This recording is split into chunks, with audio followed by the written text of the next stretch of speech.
Bismillahirrahmanirrahim. Assalamualaikum warahmatullahi wabarakatuh. Alhamdulillah, pada pertemuan kali ini kita akan melanjutkan pembahasan Al-Quran Hadis, bab ketiga. Kalau sebelumnya kita sudah membahas mengenai surah Al-Fatihah, maka pada kesempatan kali ini kita akan Bismillahirrahmanirrahim. Assalamualaikum warahmatullahi wabarakatuh. Alhamdulillah, pada kesempatan kali ini kita akan melanjutkan pembahasan akidah akhlak, yaitu bab 5 mengenai keteladanan Umar bin Khattab. Nah, kemudian kita masuk ke dalam kompetensi dasar, tujuan pembelajaran. Kalian bisa lihat di buku. Kemudian peta konsep, kita akan belajar tentang kisah Umar bin Khattab, kemudian keberanian Umar bin Khattab, keteguhan iman Umar bin Khattab, keadilan Umar bin Khattab, dan kepedulian Umar bin Khattab terhadap kaum lemah. Nah, silakan dilihat dulu videonya.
tadi kisah Umar bin Khattab radhiyallahu anhu sebelum masuk Islam. Jadi Umar bin Khattab itu lahir pada tahun 581 Masehi. Ia berasal dari suku Adi yang sangat terkenal dan disegani karena ia adalah seorang yang pemberani, gagah, tegas.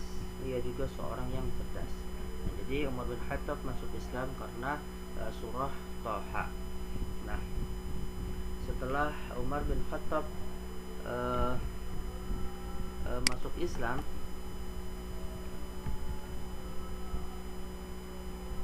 Umar meminta agar Rasulullah SAW tidak lagi menyampaikan agama Islam secara sembunyi-sembunyi. Umar menentang siapa saja yang berani menghalangi dakwah Rasulullah akan berhadapan di depannya, akan berhadapan dengan Umar bin Khattab. Nah, dengan demikian banyak keluarganya, tokoh-tokoh Arab lainnya yang memeluk agama Islam, sehingga jumlah kaum muslimin semakin banyak. Ketika kaum muslimin diperintahkan untuk hijrah ke Madinah, setelah tawaf 7 kali mengelilingi Ka'bah dan sholat 2 rakaat, Umar menemui para pembesar Quraisy. Kepada para pembesar Quraisy tersebut, Umar menantang agar jangan coba-coba menghalangi kaum muslimin hijrah ke Madinah. Nah, Umar berkata, siapa saja yang ingin ibunya meratapi kematian anaknya, sang anak berkata, sang anak menjadi yatim dan sang istri menjadi janda, silahkan susul saya di balik bukit sana. Nah, mendengar tantangan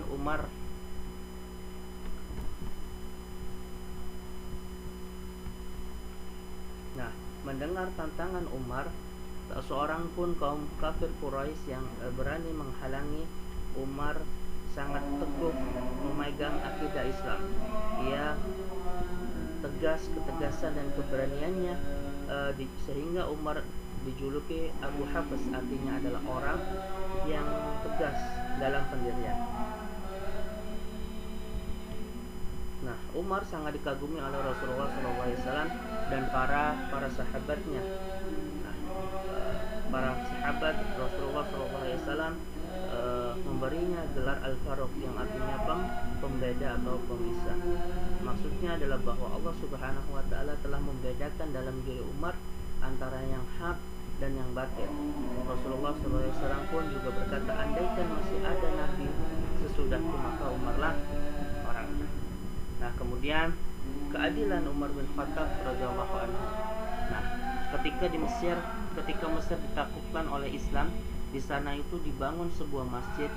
Nah, lama kelamaan masjid itu perlu diperluas karena semakin banyak jamaah. Nah, untuk memperluas masjid perlu menggusur rumah yang dekat dengan masjid tersebut, sedangkan rumah tersebut milik wanita Nasrani. Kemudian Amr bin As menawarkan kepada wanita tersebut untuk menjual rumah dan tanahnya dengan harga berapapun, tapi wanita tersebut menolak. Nah, penolakan tersebut membuat Amr bin As marah. Akhirnya sahabat Amr bin As meminta pertimbangan kepada Umar di Madinah. Nah, setelah mengetahui permasalahannya, Khalifah Umar menulis surat untuk wanita tersebut dan Amr bin As dengan bahasa yang ramah. Isinya dipersilahkan wanita itu hidup tenang di rumah dan tanah miliknya. Adapun masjid harus dibongkar dan dipindahkan ke tempat lain. Nah, membaca surat tersebut, wanita itu terharu dan berkata, alangkah bijaksana dan mulianya khalifah ini. Nah, ketika hendak membongkar masjid, wanita itu mencegah dan berkata, tuan-tuan, masjid ini jangan dibongkar, perluaslah seperti rencana semula. Saya rela meninggalkan tempat ini, tanah dan rumah ini saya ikhlaskan untuk perluasan masjid dan tidak perlu dibayar. Itulah salah satu keadilan Umar bin Khattab. Kemudian kepedulian Umar, Khalifah Umar terhadap kaum lemah, diceritakan bahwasannya suatu malam bersama sahabatnya Aslam, Khalifah Umar itu berjalan ke kampung terpencil yang berada di tengah gurun sepi. Nah, tiba-tiba beliau terkaget. Dari sebuah kemah yang sudah rombeng terdengar suara gadis kecil menangis keras. Umar bin Khattab dan Aslam bergegas mendekati kemah tersebut. Nah, untuk mengecek bila penghuninya membutuhkan bantuan. Nah, kemudian Umar bertanya kepada perempuan itu, kenapa anak-anak itu menangis? Perempuan itu menjawab, mereka lapar.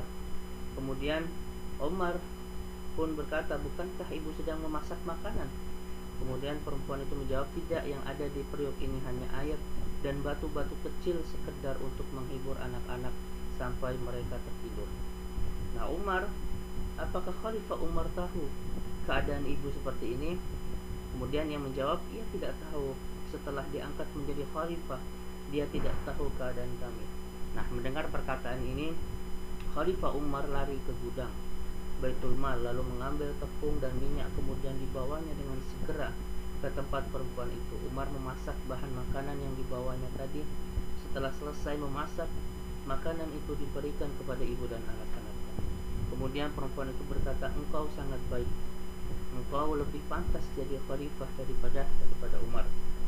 Nah, pada malam yang lainnya, ketika manusia sedang terlelap dalam tidurnya, Khalifah Umar pun keluar seorang diri seperti biasanya untuk mengetahui rakyatnya di ujung kota Madinah. Nah, dia melihat sebuah gubuk. Setelah didekati, terdengar suara rintihan seorang wanita. Ia segera mendekatinya dan dilihat seorang laki-laki sedang duduk di depan pintu gubuk itu. Rupanya laki-laki itu adalah suami dari wanita yang merintih tadi. Umar juga tahu bahwa wanita itu sedang berjuang untuk melahirkan. Tidak ada seorang pun yang menolongnya karena ia dan suaminya adalah pendatang baru di Madinah dan orang yang tidak mampu. Kemudian Umar bergegas pulang ke rumahnya dan berkata kepada Ummu Kulsum istrinya, maukah engkau meraih pahala malam ini? Tanya Umar. Kemudian istrinya menjawab, pahala macam apa? Umar berkata, ada seorang perempuan asing tidak melahirkan dan ia tidak memiliki seorang pun yang bisa menolongnya. Istrinya berkata, baiklah jika engkau menghadapi. Kemudian Umar bangkit menyiapkan pembekalan dan barang-barang yang berguna seperti gandum dan lain sebagainya. Nah, itulah salah satu cerita atau kisah kepedulian dari Umar bin Khattab kepada kaum lemah. Nah, kesimpulannya adalah bahwasanya Umar bin Khattab adalah seorang yang berani, tegas, cerdas. Ia berasal dari suku Adi. Sebelum masuk Islam, ia sangat membenci Rasulullah SAW dan agama Islam. Setelah masuk Islam, Umar bin Khattab menjadi pembela Rasulullah dalam menyebarkan agama Islam. Umar bin Khattab masuk Islam karena mendapat hidayah dari Allah setelah mendengar adiknya membaca ayat suci Al-Quran, yaitu surah Thalah. Nah, Umar sangat berani dan teguh dalam mempertahankan akidahnya, sehingga ia dijuluki Abu Hafs, yang artinya orang yang tegas dan teguh dalam mempertahankan akidah. Umar bin Khattab adalah seorang khalifah yang adil, bijaksana. Sebagai seorang khalifah, ia juga sangat peduli terhadap kehidupan rakyatnya yang kelaparan dan membantu yang lemah. Nah, itulah pembelajaran pada kesempatan kali ini mengenai keteladanan Umar bin Khattab. Oke. نختتم درسنا بقول الحمد لله. السلام عليكم ورحمة الله وبركاته. Bismillahirrahmanirrahim. Assalamualaikum warahmatullahi wabarakatuh. Alhamdulillah, pada kesempatan kali ini kita akan melanjutkan pembahasan akidah akhlak, yaitu bab 5 mengenai keteladanan Umar bin Khattab.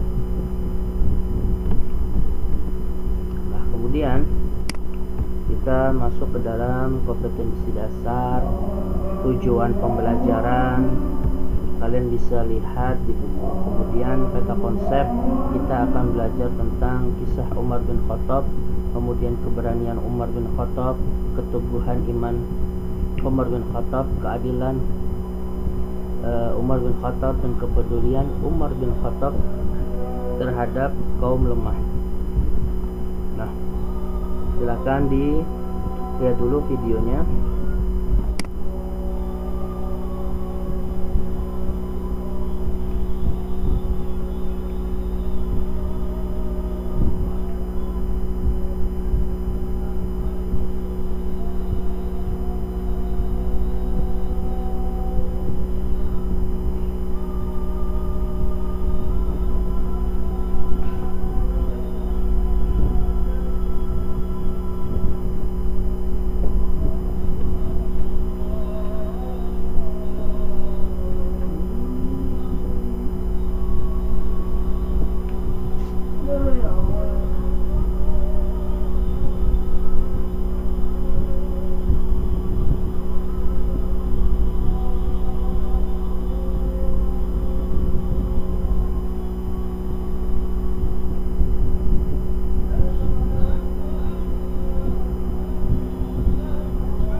Jadi kisah Umar bin Khattab radhiyallahu anhu sebelum masuk Islam. Jadi Umar bin Khattab itu lahir pada tahun 581 Masehi. Ia berasal dari suku Adi yang sangat terkenal dan disegani karena ia adalah seorang yang pemberani, gagah, tegas.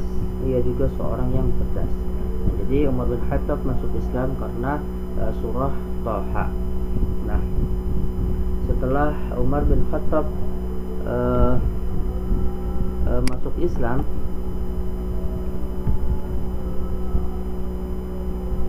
Umar meminta agar Rasulullah SAW tidak lagi menyampaikan agama Islam secara sembunyi-sembunyi. Umar menentang siapa saja yang berani menghalangi dakwah Rasulullah akan berhadapan di depannya, akan berhadapan dengan Umar bin Khattab. Nah, dengan demikian banyak keluarganya, tokoh-tokoh Arab lainnya yang memeluk agama Islam, sehingga jumlah kaum muslimin semakin banyak. Ketika kaum muslimin diperintahkan untuk hijrah ke Madinah, setelah tawaf 7 kali mengelilingi Ka'bah dan sholat 2 rakaat, Umar menemui para pembesar Quraisy. Kepada para pembesar Quraisy tersebut, Umar menantang agar jangan coba-coba menghalangi kaum muslimin hijrah ke Madinah. Nah, Umar berkata, siapa saja yang ingin ibunya meratapi kematian anaknya, sang anak berkata, sang anak menjadi yatim dan sang istri menjadi janda, silahkan susul saya di balik bukit sana. Nah, mendengar tantangan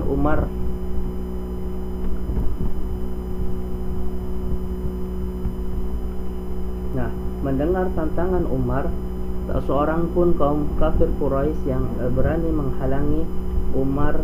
Sangat teguh memegang akidah Islam.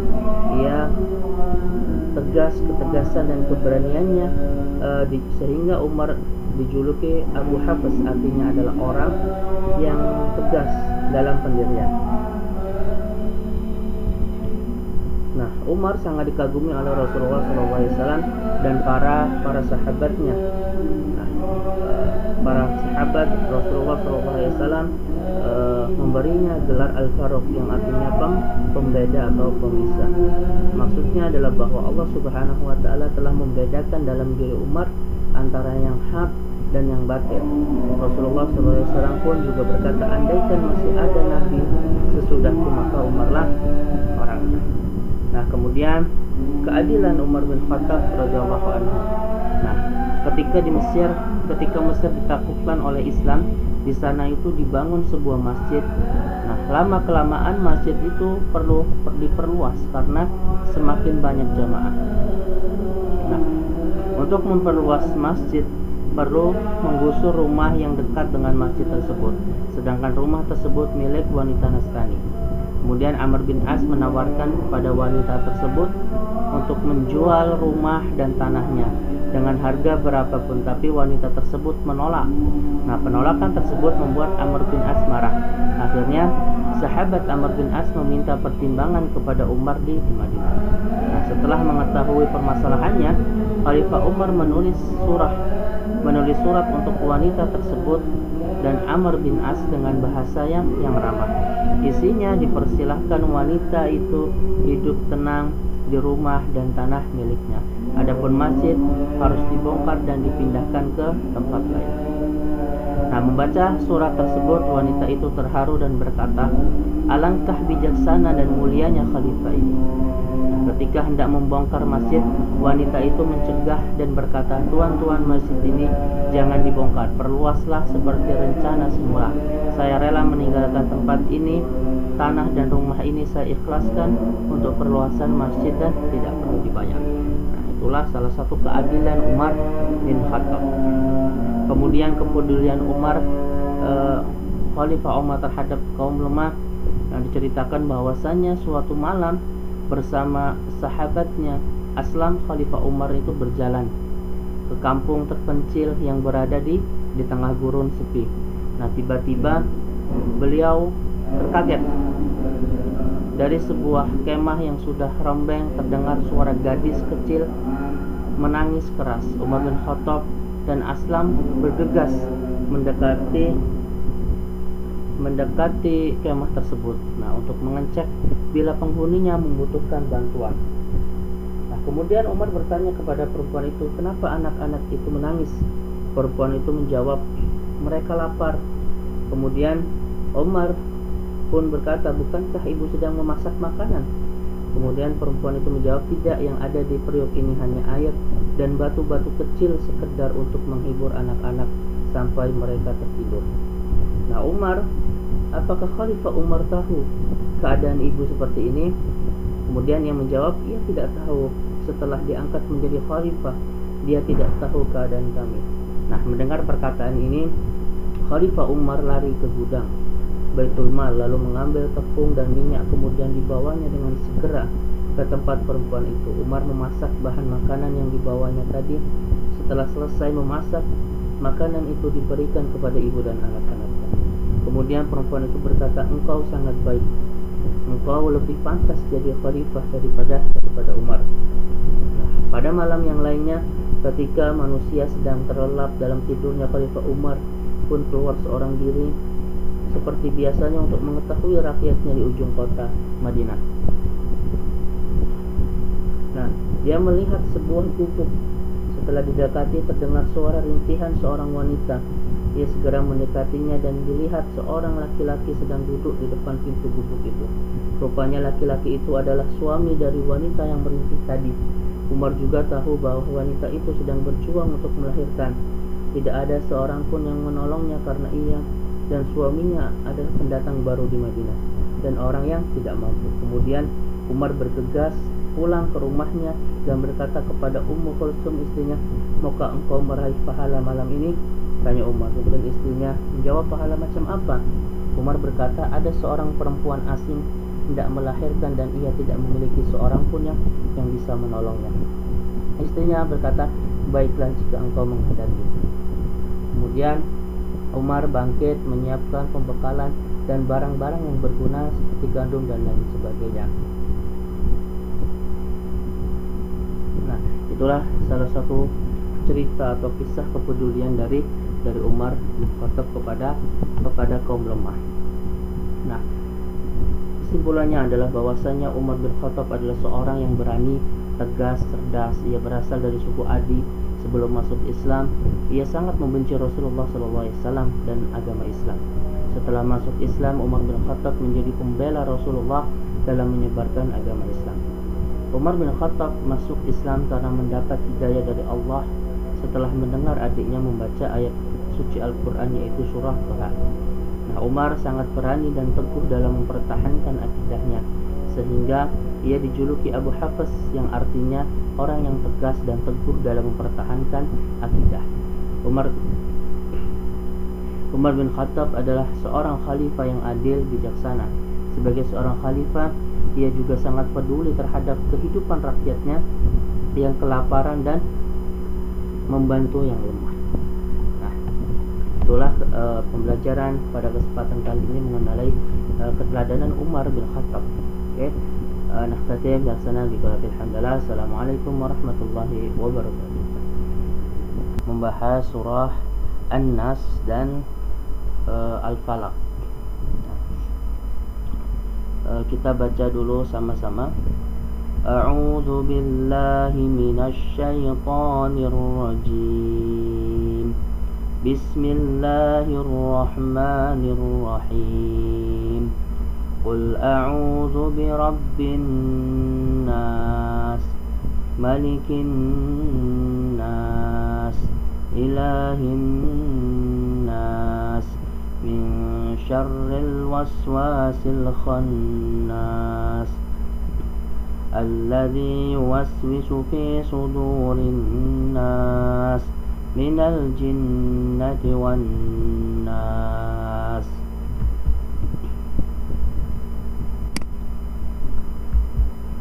Kemudian ini kita masuk ke dalam arti perkata.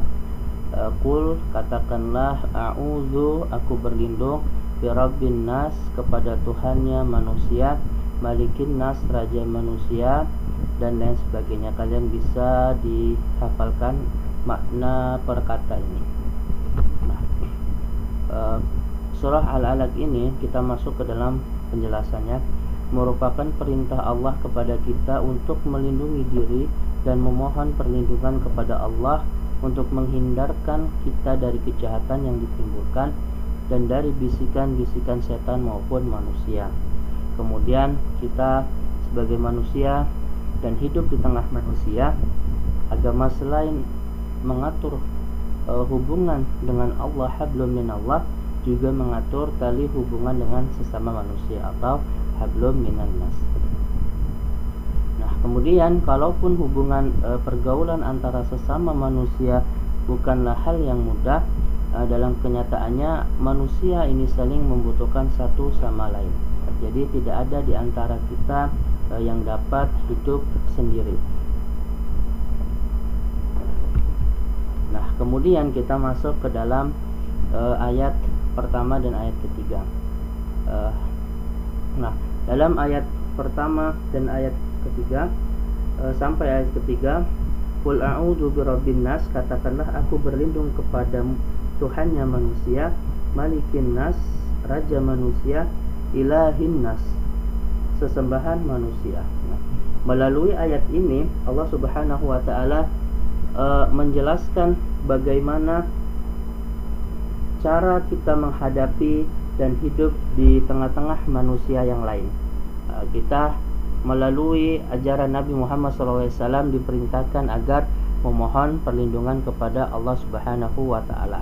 Karena Allah lah Rabbin nas, pemelihara manusia, kemudian Malikin nas, raja manusia, dan Ilahin nas, yaitu Tuhan bagi manusia. Allah adalah pemelihara, penguasa, dan Tuhan. Nah, kita memohon perlindungan kepada Allah Subhanahu wa taala sebagai zat pemelihara, penguasa, dan Tuhan dari seluruh alam dari segala mara bahaya, atau yang disebut dengan tauhid rububiyah. Nah, kemudian pada ayat keempat min syarril waswasil khannas, dari kejahatan bisikan setan yang bersembunyi. Nah, ya ini setan yang selalu mengintai-intai kalau ada peluang. Nah, yang selalu menunggu jika kita lengah. Maka saat kita lengah, itulah peluang yang baik baginya untuk membisikkan sesuatu. Nah, kemudian pada ayat kelima, alladzi yuwaswisu fi sudurin nas, yang membisikkan kejahatan ke dalam dada manusia. Nah, setan berbisik bukan secara terang-terangan.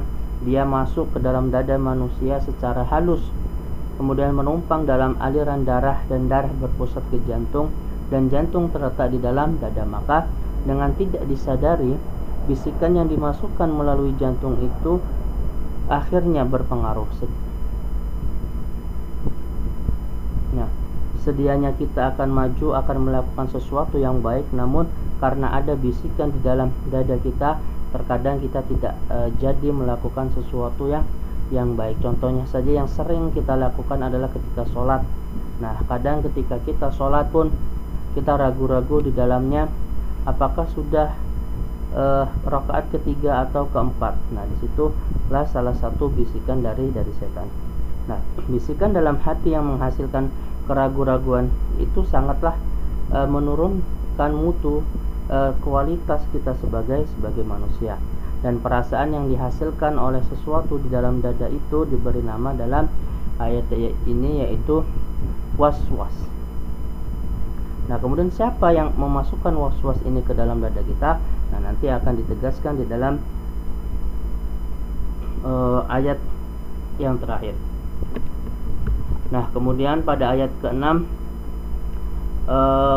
minal jinnati wan nas, dari golongan jin dan manusia.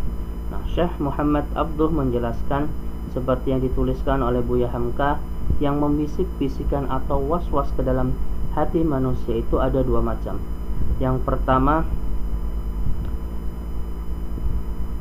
ialah yang disebut dengan jin, ya, disebut dengan jin, yaitu makhluk yang tidak tampak oleh mata dan tidak diketahui mana orangnya, tetapi terasa bagaimana dia memasukkan pengaruhnya ke dalam hati membisikkan dan merayu. Nah, dan yang kedua yaitu semacam perayu yang basah, yaitu manusia-manusia yang mengajak dan menganjurkan menuju jalan yang salah. Nah, kemudian pada surah An-Nas ayat pertama, qul a'udzu birabbin nas, itu menunjukkan tauhid uluhiyah, yaitu berlindung kepada Tuhan manusia. Nah, kemudian kita masuk ke dalam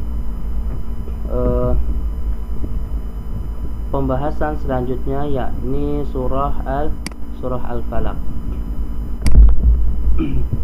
Surah Al-Falaq yang artinya yaitu cuaca atau waktu subuh.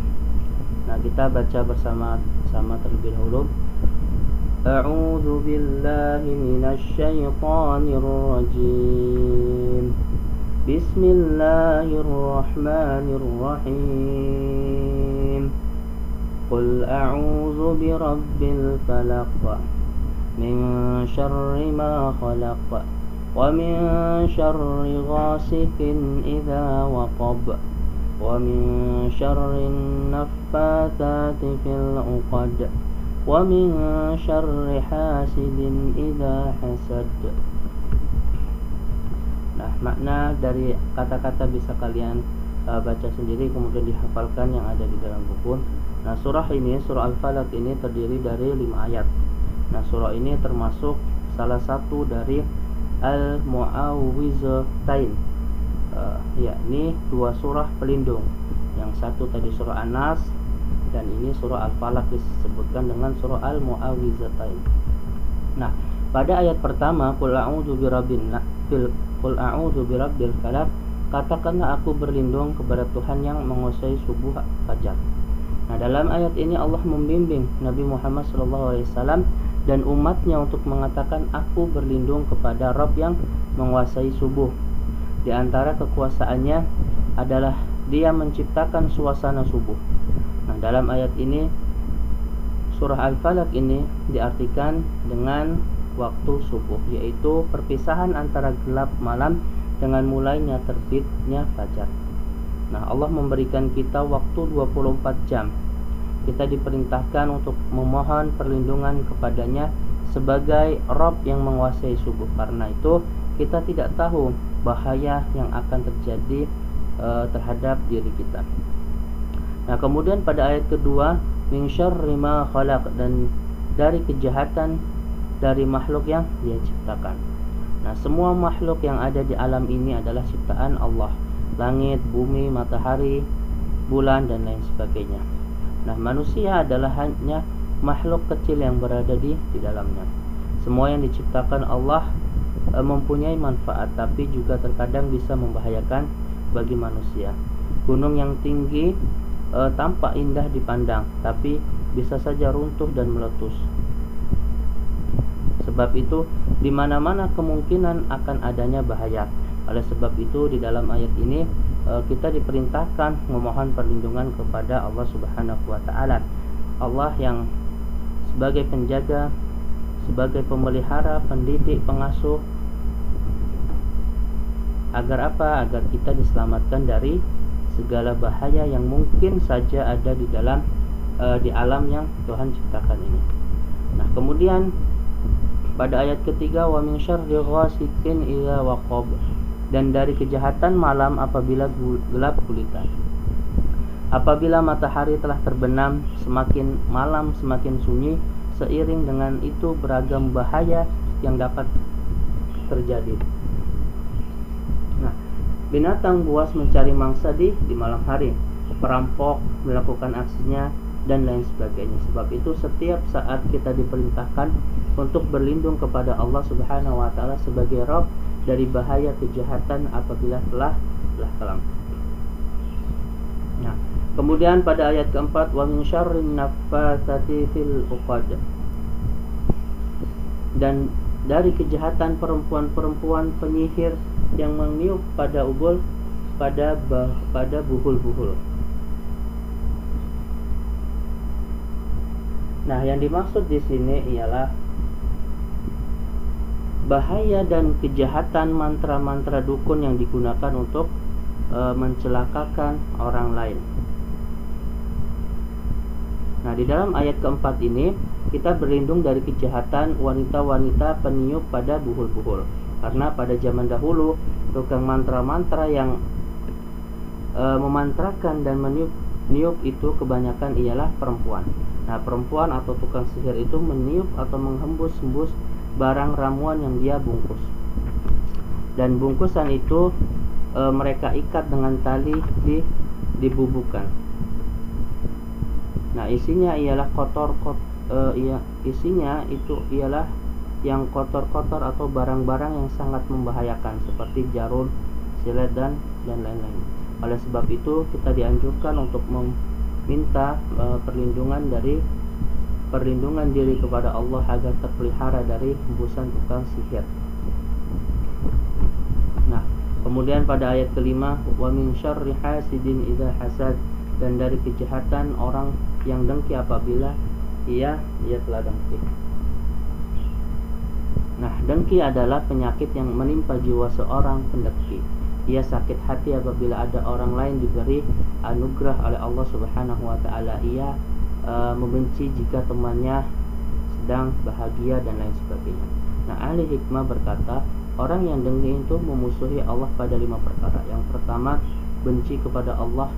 Mengapa memberi nikmat itu kepada orang lain? Yang kedua, sakit hatinya melihat Allah memberikan kebahagiaan kepada orang lain. Yang ketiga, dia menantang Allah karena Allah memberi nikmat kepada siapa yang dikehendaki. Yang keempat, dia ingin sekali Allah mencabut kembali nikmat dari orang yang telah Allah berikan. Dan yang kelima, dia bersekongkol dengan musuh Allah dan musuhnya, yaitu iblis. Nah, sebab itu kita perlu memohon perlindungan kepada Allah Subhanahu wa taala dari kejahatan yang diperbuat oleh orang yang tidak menginginkan kita hidup bahagia, rukun, tenang dan damai. Nah, mungkin sampai sini pembahasan kita. Untuk minggu depan kita akan melanjutkan surah Al-Ikhlas. Billahi taufiq wal hidayah. Assalamualaikum warahmatullahi wabarakatuh.